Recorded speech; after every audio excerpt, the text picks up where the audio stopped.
Good morning, everybody, and welcome to Against the Public for July 5th. I'm Dana Lane. Today, I'm going to give you my top 3 Major League Baseball free plays. Perfect sweep last night, 3-0. Hope everybody was able to tail. And then we're going to finish the show off by analyzing bet percentages by money and ticket count. I think we've done money before, but today we're going to do ticket count because that was requested in the YouTube channel. After the show, please go to Pickdawgz.com where I'll have my premium Major League Baseball and WNBA plays locked and loaded on the site. Jump on my single plays or my 3-pack, and I'll have a 3-pack in Major League Baseball. I'll also have a 3-pack in the WNBA. The 3-pack and the single games, of course, come with our Pick Dawgz win guarantee that states you must profit or receive an immediate site credit for the purchase price. Of course, that 3-pack is $49.99, and that always comes with the guarantee as well. In addition, there's only one way to get every play that I release, and that's to simply become an all-access member, and you can do that for the next 30 days for less than $11 a day, the next 90 days for less than $10 a day, or better yet, guys, grab the credit card. Let's get on a roll for the next year. I'll take you to this time next year if you become an annual all-access member, and we'll take you right through college football season, the NFL season. Go look at the college football and NFL numbers last year, and you tell me if that's worth it to you. We'll also take you through the NHL, Major League Baseball, the rest of Major League Baseball, next year's NBA, college basketball, and right back to this point next year for just $3.56 a day. So that is by far, especially with football coming up, guys, that is by far my best offer, and for $3.56 a day, it's time to jump on board. Okay, let's get to our free plays for Friday. We're going to go through these quick so I can get back to the fireworks. Yes, I say good morning, but it's still evening here on the West Coast. Fireworks are going everywhere. It's absolute bonkers. But anyway, we'll start things off 2:20 Eastern Time.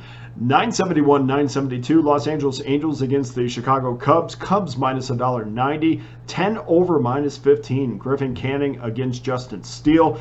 Canning comes in with a 3-8 record, has a 4.71 ERA, but in his last 4 starts, the former UCLA star has allowed 13 earned runs in his last 24 innings. That's a 4.88 ERA, so not exactly trending in the right direction. For Steele, yet to win this season, 0-3 on the year, but has been fairly effective over his last 2 starts.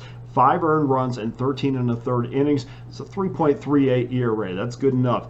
The Cubs have averaged just 3.95 runs of support for Steele, while Canning gets just 3.68. Yet we're looking at a 10 here. I'm not falling in this trap. We're going to go over the 10 in this one. Game number 2, 6:40 Eastern Time, 951, 952. New York Mets against the Pittsburgh Pirates. Pirates minus $1.30, 7.5 over minus 21. Don't be surprised if that goes to 8 before first pitch. Luis Severino against Paul Skeens. There was so much emphasis on winning that Cardinals series for the Pirates, and then after the failing to do so, and the fact that Jared Jones is now on the 15-day IL, which means he's probably out for at least 3 weeks. It says 15 days, but after you haven't pitched for a couple weeks, you got to do at least 1 or 2 rehab starts. So we're looking at 3 weeks without Skeens, and that takes us right through the All-Star break and then on to the other side, and really close to that trade deadline as well. It's going to be interesting to see what the Pirates do. I as much as I would love for them to be buyers, I just do not see this franchise being buyers at this point. Skeens has allowed just 3 earned runs in his last 19 innings of 1.42 ERA, but this is how I think this one goes.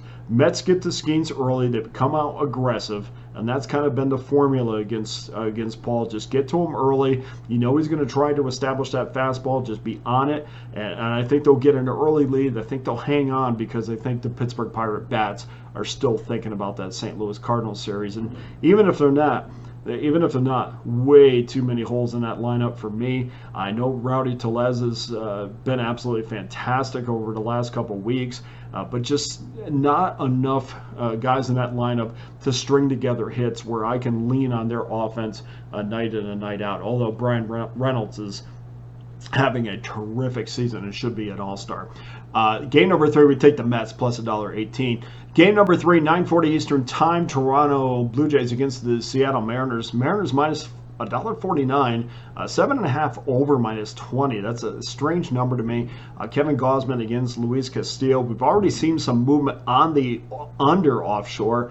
I guess I have not seen what they have. I know I'm looking at this number, or I'm looking at the numbers for the starters, and Gausman is 6-7 this year, a 4.75 ERA. He's allowed 17 earned runs in his last 21 in the third innings. That's a 7.25 ERA.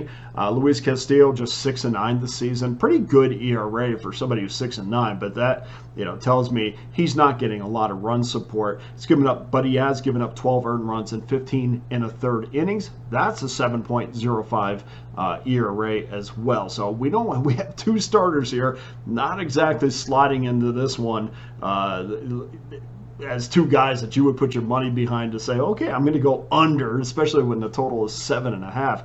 I suppose the public cannot figure this one out either. We see 87% of the money on the over, 89% of the tickets. I guess they're looking at what I'm looking at, and they can't understand why this number's at 7.5. We know the Mariners have struggled to score some runs for Castillo, but that's not been a problem with Gausman. I think one of these teams are going to be able to hit the total by themselves. If this doesn't cash, it's going to be because both starters are going to do something they haven't done for most of the season, and that's keep the opponents at bay. I'm going to go over 7.5, even money, and hope that this is not a trap, but there's nothing here that indicates that we should go under that 7.5. Again, we lose this one, it's going to be because both starters are going to do something uncharacteristic, and that's pitch great games. So anyway, we're going to go over that 7.5 there. And before we close the show, here's the breakdown for betting percentages for the money and tickets this year in Major League Baseball. First with the money, and this means when a certain percentage of money is on one side, what is the record and how many units have been won or lost for bettors this year. When 50.1 to 59.9% of the wagers are on a team, record is 67-73 minus 10.72 units. 60 to 69%, 88-73, pretty good record there, good enough to turn a profit, 6.92 units, it's a 547 win percentage. And then we go up to 70 to 79.9%, 99-93, 6 games over 500, but we know that's not nearly good enough to turn a profit, minus 9.05 units. 80 to 89.9%, 142 and 126. Again, 16 games over 500, but when we're getting up into that range, we know we're dealing with fairly large favorites, and probably not 150, 160 range, not good enough, minus 18.07 units. But here's where it gets interesting, and this is where the public really has hammered the books. 90 to 100%, and there's a lot more than you think. Matter of fact, more games fall into that 90 to 100% range than any other percentage that we had talked about here. 90 to 100, 313 and 171. Bettors are crushing the books. 647 win percentage plus 41.67 units. That, and you see a team with over 90% of the money coming in, I would look directly at that team, because 65% winners, just betting those teams, 313 and 171 plus 41.767 units. I don't know how you turn your back on that.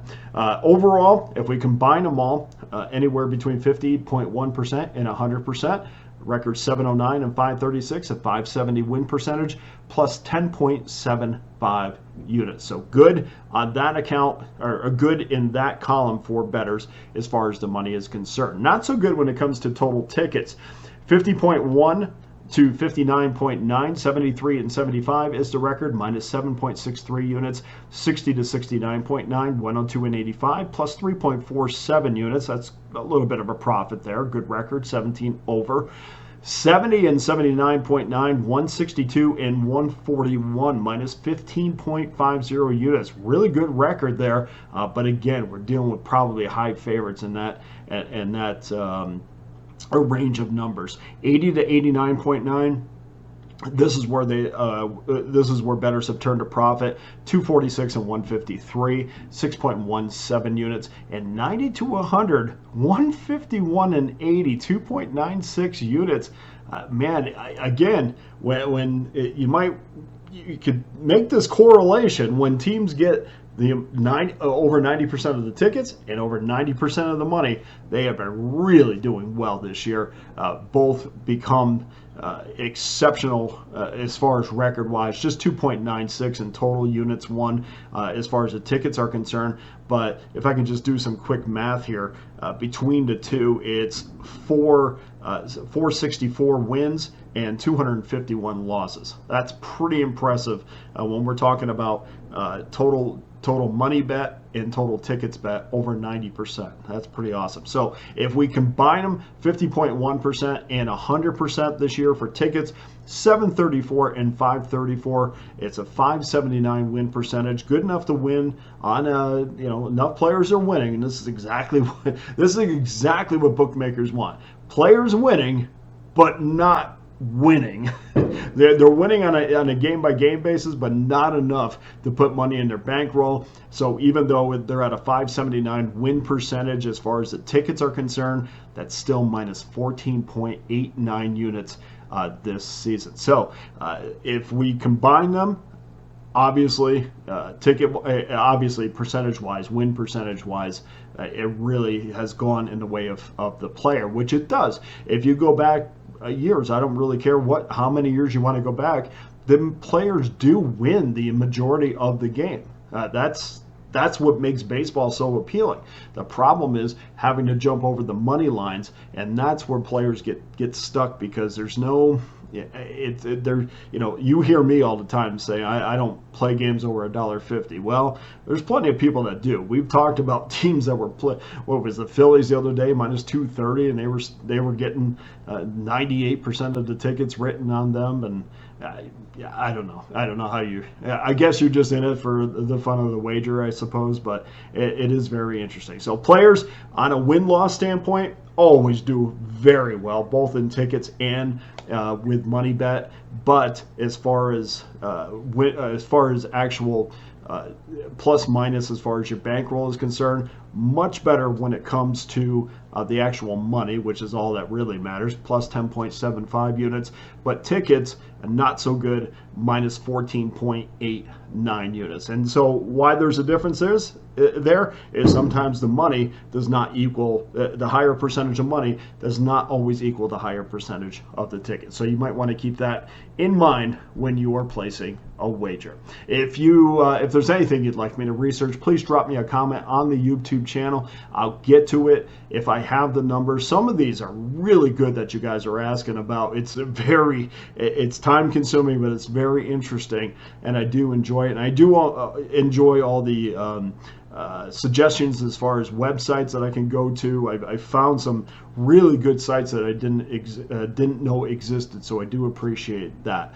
That does it for your Friday free plays and player recap, percentage recap. Please go to pickdawgz.com. Get involved with one of my many available packages, including my all access pass that gives you every play I release for one low price over the next year, 30 days, 90 days, a week, whatever you're comfortable with. Please make sure you get involved. Let's take that 3-0 mark we had last night. Let's do it again on Friday. Here's your Friday free play recap. Los Angeles Angels, Chicago Cubs over 10, New York Mets plus $1.18, and Toronto Seattle over 7.5 minus $1.05. That does it for today's show. Thank you to everyone who watches on a daily basis. I very much appreciate it. Let's get over that 3,000 mark. Let's get over that 200 like mark. I see how many people are watching this. Just hit the like button. I mean, may not like it, but certainly appreciate the work that goes into it. Get over that 200, and I'll give you a couple of these. I mean, we'll really dive into anything that you want to talk about on a daily basis. So thank you to everybody who does. I appreciate each and every one of you. For Against the Public, I'm Dana Lane. All the best to you and your wagers on Friday.